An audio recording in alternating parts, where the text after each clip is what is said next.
Don't watch this alone. Dark diagnosis files begins now. A woman lies in a hospital recovery bed, blinking awake after routine surgery. A nurse leans in and asks how she's feeling. She answers normally, the same words she'd use any other day, but they don't sound like her anymore. Her voice now carries a clear, unmistakable accent. Not her accent. Not one she has ever spoken with in her entire life. She has never lived anywhere else. She is never trained to sound this way. And from this day forward, she never sounds like herself again. This is not a scene from a horror film. This is a real, documented neurological condition called foreign accent syndrome, one of the rarest conditions in all of medical literature, with fewer than 200 confirmed cases recorded since it was first formally described in 1907. Picture a quiet recovery room, machines beeping steadily in the background. A patient sits upright, speaking calmly with a doctor, every word grammatically correct, completely fluent, completely understandable, and every word delivered in a cadence, rhythm, and pronunciation pattern that listeners consistently describe as belonging to somewhere else entirely. Foreign accent syndrome usually follows a stroke, though it has also been documented after traumatic brain injury, multiple sclerosis lesions, and in rare cases, migraines severe enough to disrupt blood flow to specific speech-related regions of the brain. The damage typically occurs in areas responsible for what's called articulatory planning, the brain's complex, largely unconscious process of coordinating tongue position, breath, and muscle timing to produce the specific sounds of a person's native speech. Here's the detail that makes this condition so disorienting for patients and listeners alike. The person has not actually acquired a foreign accent in any real linguistic sense. They have not learned new pronunciation rules from another language. What's happened is that the brain's existing speech production system has been disrupted just enough that the resulting sounds are perceived by listeners as foreign, without the patient gaining any of the underlying knowledge, fluency, or vocabulary of that accent's actual language or region. In other words, the brain isn't producing a real accent. It's producing something that simply resembles one closely enough that everyone around the patient hears it that way. A close shot of a tongue and mouth mid-articulation, slow motion, showing the subtle mechanics of speech most people never think about. The brain coordinating dozens of tiny muscle movements every second, entirely automatically, until something disrupts the process. One of the most widely documented cases involved a woman in Oregon who underwent routine dental surgery under general anesthesia. She woke up speaking with what listeners described as a combination of English and Irish intonation patterns, despite never having lived in or extensively visited either region. Brain imaging later revealed she had experienced a small stroke during the procedure, damaging a localized area of her brain's speech motor network. She had never been to Ireland. She had no Irish ancestry. The accent simply appeared, fully formed, the moment she regained consciousness, and it never fully went away. Other documented cases describe similarly disorienting transformations. A British woman who suffered a severe migraine reportedly began speaking with what listeners perceived as a Chinese-influenced accent. A Texas radio host changed his entire vocal pattern overnight after a stroke, with reports describing the shift as remarkably similar to a British accent he had no documented connection to.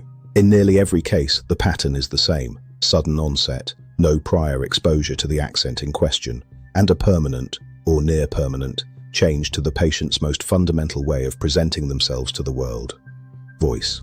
One particularly well-documented case followed a Norwegian woman injured during a wartime air raid who suffered a head injury and subsequently began speaking with what listeners perceived as a strong German accent, in a country where, at the time, sounding German carried enormous social stigma. She faced suspicion and hostility from neighbors who assumed she had somehow adopted the accent deliberately, unable to understand that a piece of shrapnel, not a change of allegiance, had altered the way her brain coordinated speech. This remains one of the earliest and most widely cited cases in the condition's history, illustrating just how socially complicated an involuntary neurological symptom can become. A mirror in a dim bathroom. A patient stands close to it, mouthing words silently, watching their own lips move, trying to recognize the person making these unfamiliar sounds. For many patients, the psychological impact runs deeper than the speech change itself. Voice is one of the most personal, identity-defining aspects of being human. Family members have described feeling a strange, persistent unfamiliarity when speaking with a loved one whose voice has fundamentally changed overnight. even when everything else about that person, their memories, their personality, their relationships, remains completely intact. Some documented patients have described a profound sense of alienation from their own speech, describing the experience as hearing a stranger whenever they talk, despite knowing intellectually that the words and thoughts are entirely their own. This disconnect extends beyond the patient's own perception. Strangers who meet someone with foreign accent syndrome for the first time have no way of knowing the accent isn't genuine, and patients frequently describe being asked repeatedly where they're originally from, a question with no honest short answer, since the truthful response involves explaining an entire neurological history most people have never heard of.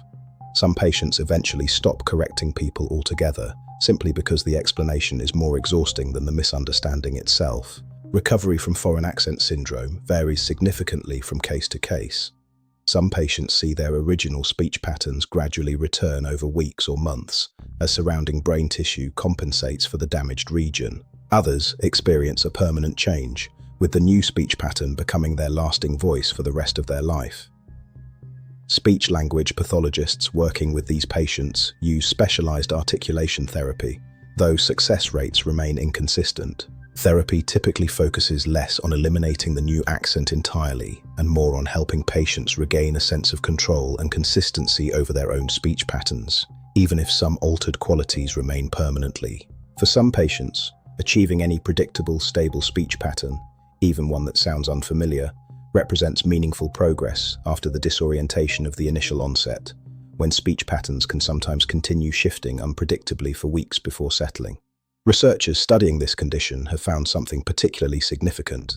The cerebellum, a brain region traditionally associated primarily with motor coordination and balance, appears to play a more central role in fine speech timing than previously understood. Damage here, even in cases without classic stroke symptoms elsewhere, has been increasingly linked to documented foreign accent syndrome cases, suggesting the brain's control over the precise rhythm of speech is more delicate and more easily disrupted than scientists once assumed. This has led some researchers to reclassify certain cases of foreign accent syndrome as fundamentally a disorder of timing rather than pronunciation. Speech relies on incredibly precise micro-timing between dozens of muscles in the tongue, lips, jaw, and throat, often coordinated in gaps measured in milliseconds. Shift that timing even slightly, and the resulting sounds can land just close enough to an unrelated accent's natural rhythm that listeners' brains automatically categorize it that way, filling in a pattern that was never intentionally produced. A quiet shot of an empty hospital corridor at dusk, light fading through tall windows. Somewhere beyond one of these doors, someone is speaking on the phone to a family member, explaining, for what feels like the 100th time, that no, they haven't moved anywhere. No, they haven't been faking an accent. This is simply how they sound now. Linguists who study foreign accent syndrome have noted something particularly humbling about the condition. The specific accent a listener perceives often says more about the listener's own frame of reference than about any precise linguistic shift in the patient. The same altered speech pattern has been described by different listeners as Russian, Scandinavian, or simply vaguely European, depending entirely on what accents the listener happened to be familiar with. The brain hasn't relocated the patient anywhere.